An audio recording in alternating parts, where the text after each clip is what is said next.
ended up joining Robinhood, the one that was associated with the entire GameStop saga a couple of years ago. I saw the company 10x, and even as an insider, like I really had no idea why decisions were being made the way that they were being made. Going through that experience made me much more of a decentralization maxi.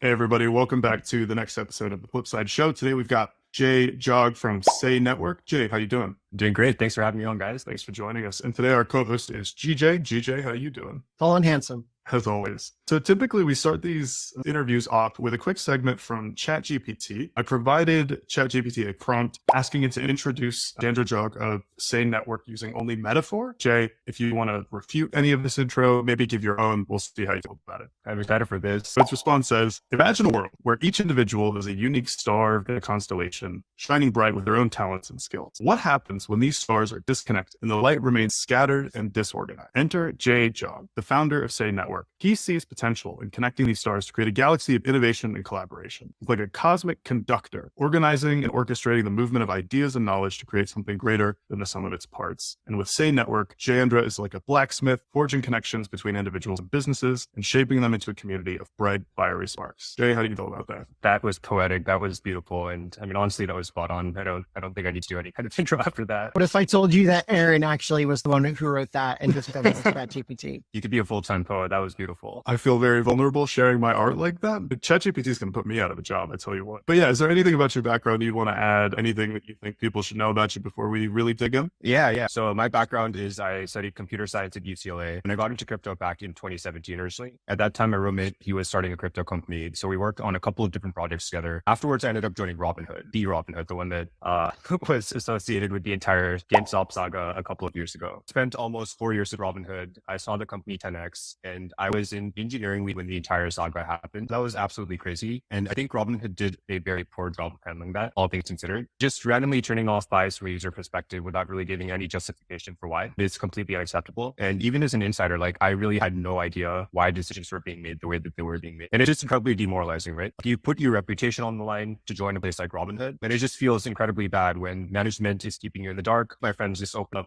these like YOLO long positions on AMC and GameStop. I'm just following along on Wall Street bets. They were all hitting me up. My teammates were hitting me up, and I had no idea what to be telling them. Going through that experience made me much more of a decentralization maxi, because anything that happens on chain is inherently trustless and transparent. That's why originally my co-founder and I started building a decentralized Robinhood. This led to us looking into every layer 1, every layer 2, and all the other infrastructure that we could use to build some kind of an exchange. That's when we started noticing that there's this concept of the exchange trilemma. So between decentralization, capital efficiency, and scalability, every exchange out there right now is only able to get 2 of the 3. So if you look at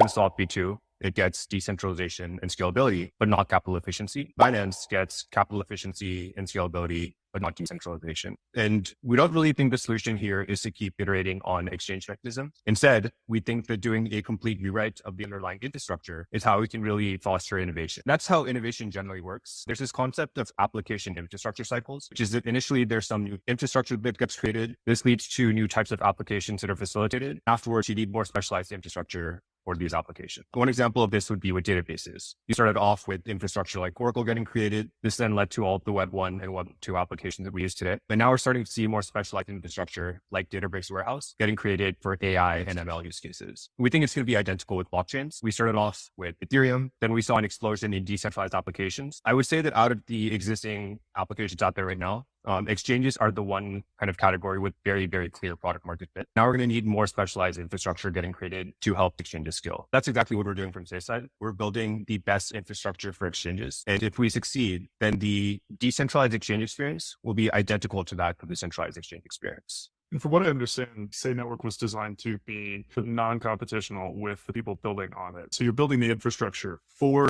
exchanges and DeFi as a whole, but not competing by offering your own DEX, for example. That's exactly right. So when we got started, like we saw basically a distribution of infrastructure out there. Specifically for layer ones, we saw that there were two major buckets. One of them with general purpose chains like Ethereum and Solana. And on the other hand, there were more application specific ones like Osmosis and DYDX4. And rather than building under one of these extremes, we decided to build right in the middle, which we started terming sector specific. So the benefit of building a general purpose chain is that you're able to build up a community and you're able to get social coordination, right? And that is part of that chain is part of the same team, and they help that ecosystem grow. So that's why if you look at like the top 30, 40, 50 projects out there, they basically all end up being general purpose in some format, because that's really the only way that you can get the major ecosystem to grow. The downside with general purpose is that you don't really have any specialization. So you can't really build better infrastructure for very specific use cases. With application specific chains, on the other hand, you're able to get that really, really good infrastructure for your specific type of application, but you're not able to get this ecosystem getting built. Like if you look at the Cosmos ecosystem and the app chains that exist in Cosmos right now, none of them are like a top 50 project, largely because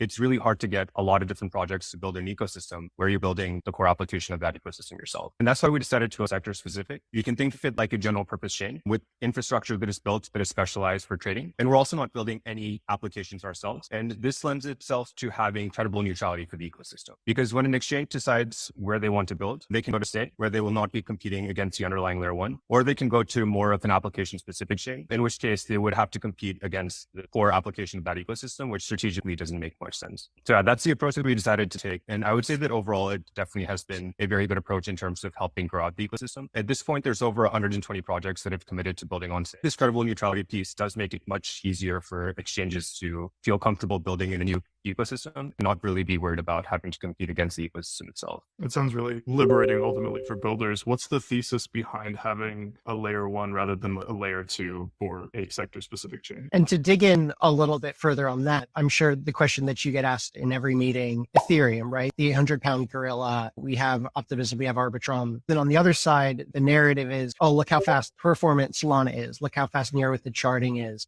So between those two trade-offs, you sort of have positioned yourself in the middle. You're customizing your architecture for optimal user experience and dev experience, but you're also trying to build a community around this. How did you end up there? So I guess the first question around why not build a rollup. At the very beginning, we definitely considered all of the infrastructure we could use to build an exchange. And rollups, the fundamental problem is that right now, rollups just cannot scale. The way that rollups work is that they have execution happening off-chain on whatever the rollup node is. And then afterwards, they take a compressed format of all the transactions, and then they write that to the underlying layer one. And this is true with both optimistic and ZK rollups. Every single byte of this compressed data that is written to whatever this data availability layer is, that costs gas. And right now, Ethereum's like the main place where people are building these rollups in a production setting right now. This costs 16 gas per byte of data that's written. So if you do the math, even for very simple things like sending and receiving Ether, you end up getting an upper bound of around 6,000 TPS that current Ethereum L1 can support. And this is assuming the entirety of the block is used exclusively for rollup. Whereas in reality, there will be activity happening on the layer one itself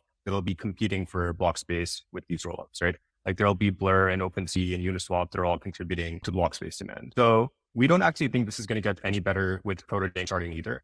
We did the math with proto-dank sharding as well, and that comes out to be around 6.7K transactions per second that are facilitated. That's once again assuming that the entirety of the block space is used for rollups. So that's why we think that in the near term, at least, a rollup-centric approach doesn't really make sense if you want to be having the kind of experience and infrastructure you would need for both building and scaling exchange. In the long term, that is more of a question mark. If there's good data availability layers that are made and they're able to launch successfully, then incorporating rollups would make more sense. But definitely in the near term, it's not the ideal infrastructure to be using to build any kind of exchange. So the other axis that you're talking about is community. It's attracting users, it's attracting liquidity, both of them important for any new project, especially important for a layer one that's up against existing competitors. Obviously, Ethereum is still where it's at in terms of both liquidity and users, but you're confident that you're able to create your own thriving community and say it's thriving, right? It's hopping. So how did you think about starting from scratch on that score? And additionally, how you plug into the rest of the Cosmos ecosystem, which you're uniquely suited to do? In terms of growing out the community, I mean, we really started focusing first on just drawing in the devs. We originally focused on building the infrastructure, and then afterwards, we started getting in touch with projects that would potentially want to build on Say. Originally, there were a group of 5 to 10 people that are building exchanges and really enthused about having this really specialized infrastructure that could help them build a better exchange. Afterwards, there were a lot of things that happened. There was a Terra collapse that happened. There was FTX. There were a lot of developers who were interested in, rather than chasing after whatever ecosystem ecosystem is the most financially lucrative in the short term. Because we started settling into more of a bear market, developers became much more open-minded. After all these kind of chaotic events happened, we started seeing a lot of interest from other developers coming on. So a lot of folks wanted to go to the Cosmos ecosystem and say it was one of the most clear places for them to start building on. Besides that, as soon as there start to be some exchanges that are able to get traction in any ecosystem, it becomes very strategic to start launching other projects in that same ecosystem, because most of the activity that happens is tied to exchanges in some format. Like everything that happens in crypto right now, for better or worse, is tied to speculation. And whether it's DeFi or whether it's games or whether it's NFTs, every single one of these have a component of an exchange tied to them. So we started seeing a lot of interest from other projects as well. So not just your exchanges, but initially it was DeFi projects. Afterwards, we also started seeing NFT marketplaces that became interested in deploying on Say as well. As a result of all of this developer attraction and developer activity, we started noticing the community becoming much more prominent as well, especially once we launched our first incentivized testnet, where 1% of the overall token supply was being earmarked for participants in this incentivized testnet. People became really, really interested in coming and playing around on Say. And as part of that incentivized testnet, it was originally a period where only validators could join.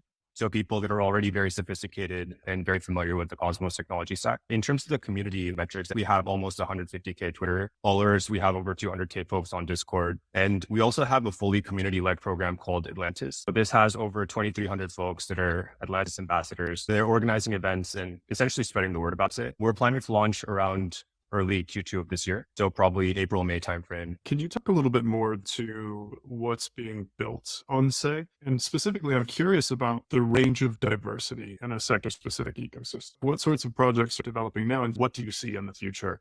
In terms of the projects that are currently building, there's, I would say, multiple verticals that are becoming very clear. There's exchanges, and then there's DeFi projects, there's core infrastructure, and then more kind of out there type of applications. So kind of design of the L1 itself allows for general purpose projects to get deployed on Say. And then there's also a native order matching engine that's built into the chain itself. This helps any exchange that is building on Say easily spin up an exchange. And then it also benefits from things such as front running prevention and better market maker experiences. In terms of the native order matching based projects, one of the ones to highlight would be Vortex, which is now acquired by Sushi. Vortex was originally a perpetuals protocol that was deployed on Say. And then afterwards, SushiSwap from Ethereum, as soon as Jared became their CEO last year, wanted to start expanding to other ecosystems and offering different suites of products besides just having spot trading. We got in touch with him last year. He was very bullish on Say and the kind of thesis around having the sector specific chain. So that would be an example of a project that is making use of that native order matching engine. One of the really cool things you get with that is front running prevention through frequent batch auctions. Because Say is this sector specific chain, for certain types of transactions that happen, such as order book related transactions, we're actually able to aggregate all of those orders together per market. And then rather than having them get executed sequentially, we're able to have them all get executed at the same uniform clearing price. From like a user standpoint, let's say GJ, he wants to buy 2 units of Ether. So he comes in and he places 2 market buys. So what would normally happen is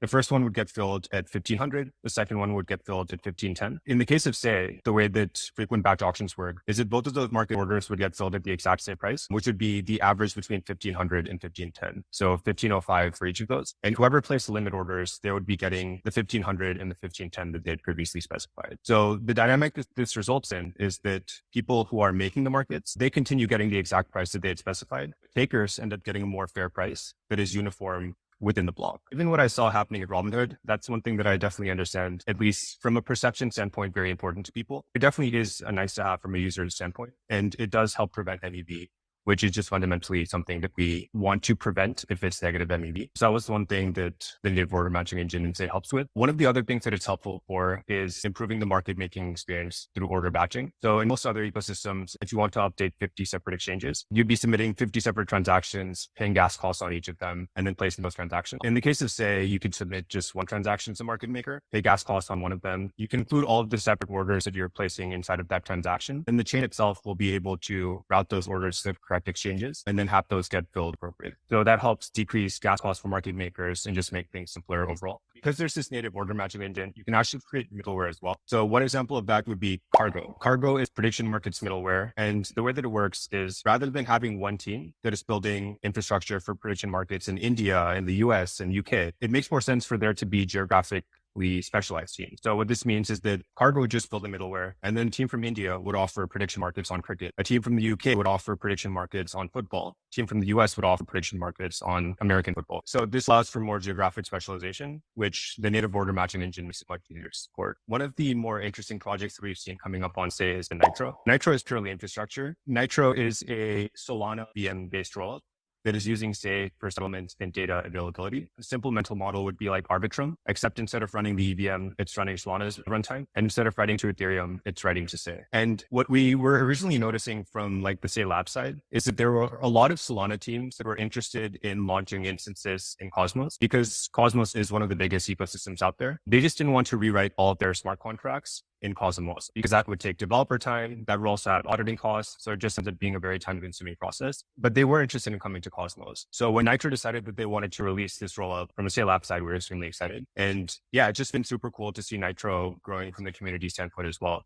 Really excited about Nitro. It's right at the top of my list. I think that the interoperability thesis between Solana and Cosmos, those are my two ecosystems of choice. So full disclosure, flying my flag, incredibly excited. Let me ask really quickly, then kick it back to Aaron. Time to finality. You've got listed speeds, 3x, 4x, 5x, in some cases 10x, a lot of the major name brand competitors out there. Talk a little bit about it, fly your flag for Say, how you're achieving it, and obviously why it's so significant for UX. Yeah. So when we got started, we obviously want to build the best infrastructure for exchanges. And the right mental model that we had is if we talk to 100 different exchanges, what would be the things that they consistently bring up as being important for them in infrastructure? One piece of it was around user experiences, and the native order matching engine helps with that. The other bigger thing is around performance, specifically around time to finality, because the shorter the time to finality is from the market maker standpoint, the better user experience it ends up being overall. So let's say you had a 6-second time to finality or like a minute time to finality. What this means is the trades that are happening on chain become stale compared to what is happening off chain. So market makers are taking on additional risk whenever providing any kind of liquidity on chain. The shorter this time to finality is, the better experience it ends up being for market makers because there's less off chain activity happening and they're then able to essentially take on less risk. And when market makers are taking on less risk, the way that this generally manifests from the user standpoint is there ends up being tighter spreads. So users get better pricing. From Say's standpoint, we consider different kind of consensus approaches that would enable different types of finality.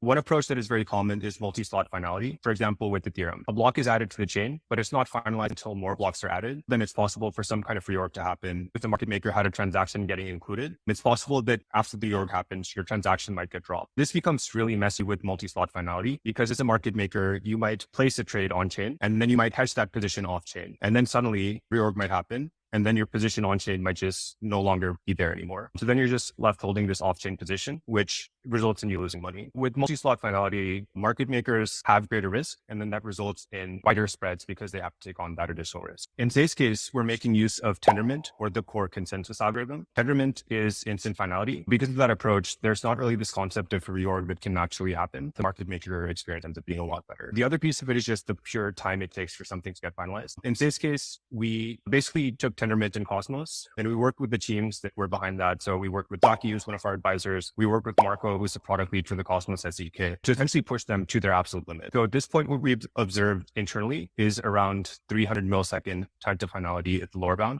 in an internal testnet. We are currently in an alpha launch for our Atlantic 2 testnet. By the time this episode comes out, it should hopefully have launched. The time to finality on Say is going to be magnitudes faster than many other ecosystems, also 10 times faster than most of the high performance chains that we know and love today. For example, with Solana, it is pretty fast in terms of its block time, but it needs to have multiple blocks be added to the chain before something is finalized. So because of that, in Solana's case, it's closer to a 3-second time to finality.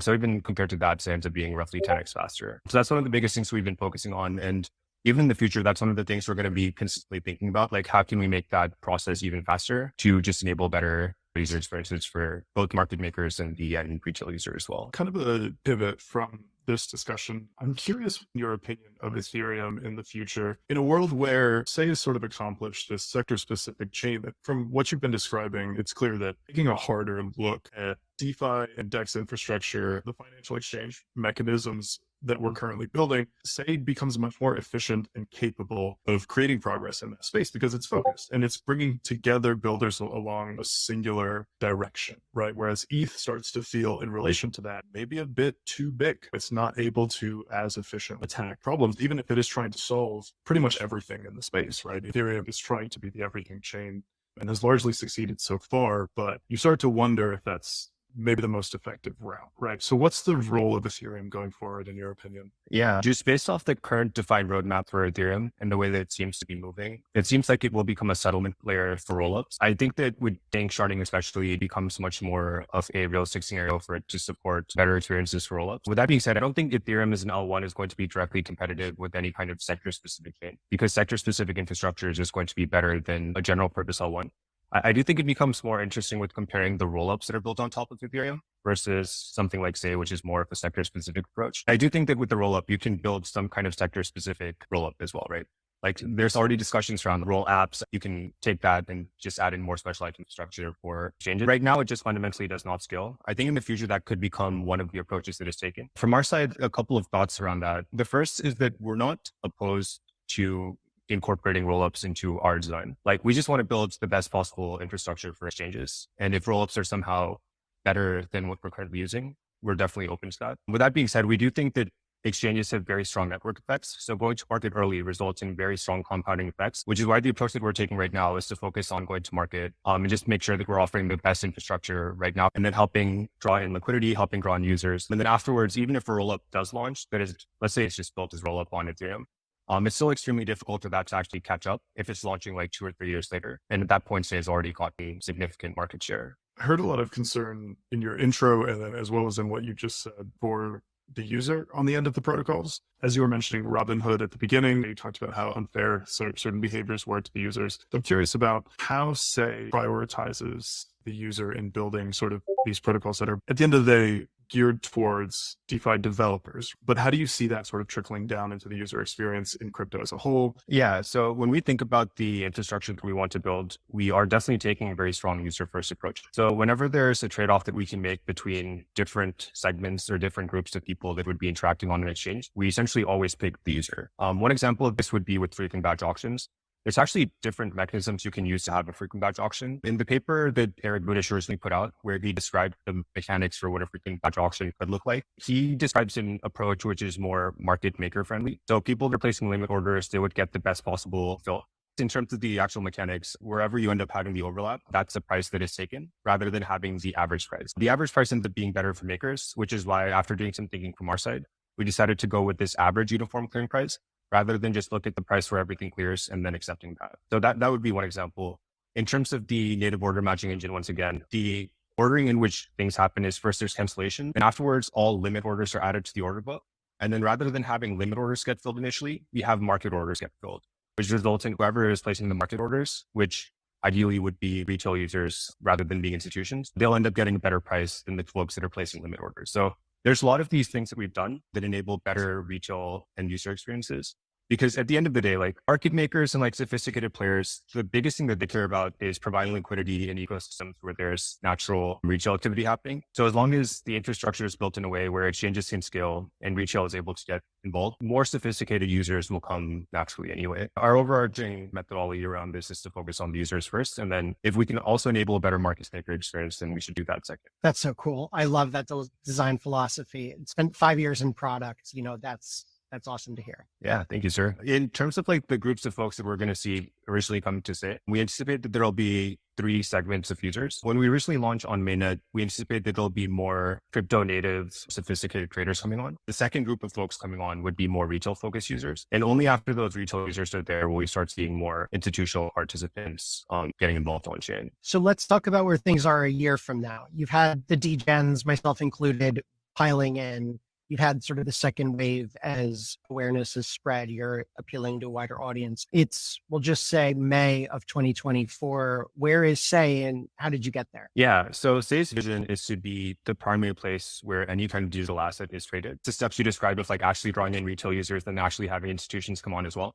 If we're able to do that, then Say will be the primary place where a majority of on-chain trading activity happens. I'm also of the opinion that long-term traditional financial markets are going to move away from having these centralized intermediaries that are necessary for every step of the process. Like just spending time at Robinhood, I saw how many different centralized layers there are in every step of the financial journey. Just in markets in general, there'll be more focus on decentralization in the future because of the trustlessness that enables. I definitely don't think that'll start from the US initially. I think it'll start off from developing countries, and then later on, it'll be more developed countries that end up making that transition. Long term, I think it'll just be a lot more activity happening on chain. Say will be the ideally primary place where that on-chain activity or on-chain trading ends up happening. I can't look into the future, but it seems to be that users of centralized exchanges that get sort of onboarded into crypto quickly start looking for decentralized options.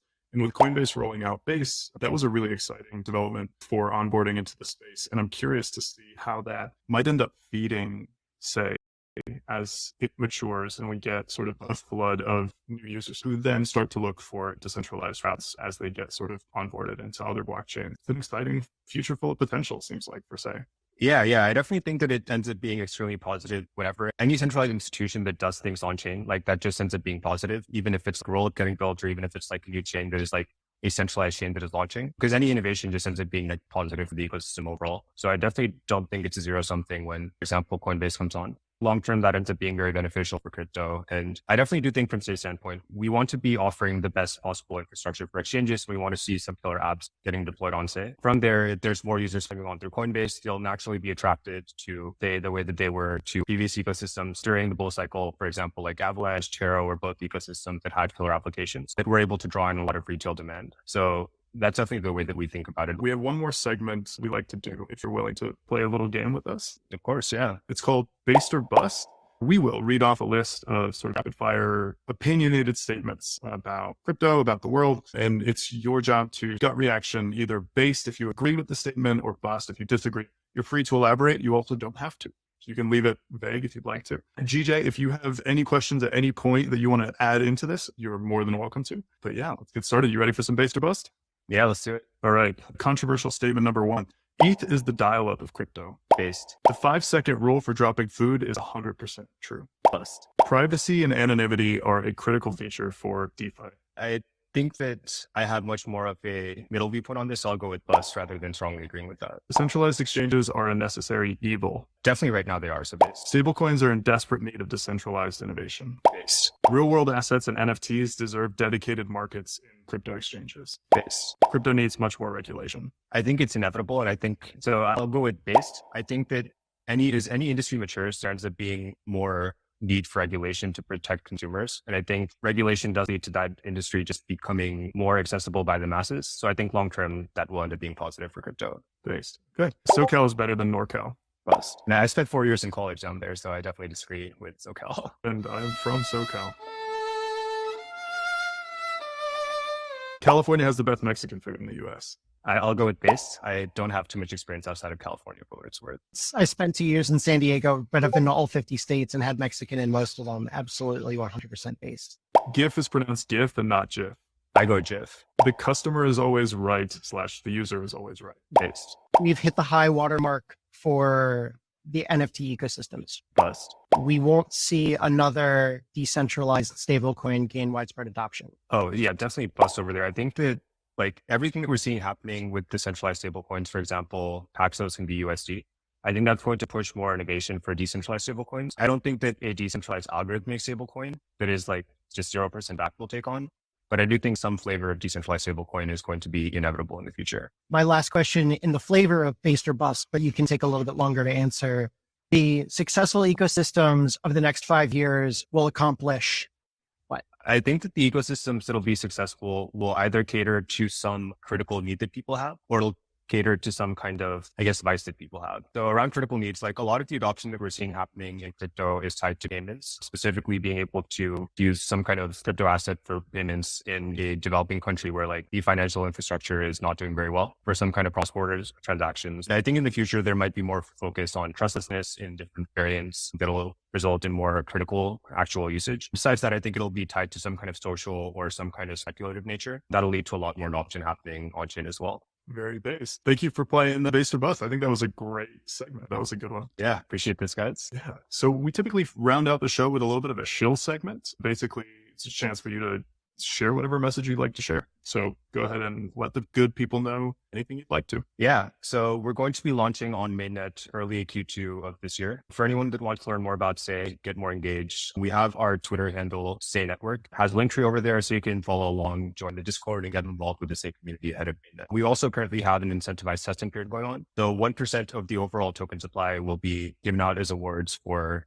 incentivized testnet participants. So if you want to play around over there, very simple. You just play around with some of the testnet apps that are deployed on Say. You can go ahead and participate over there as well. Jay Jog, thanks so much for joining us. This has been a real blast.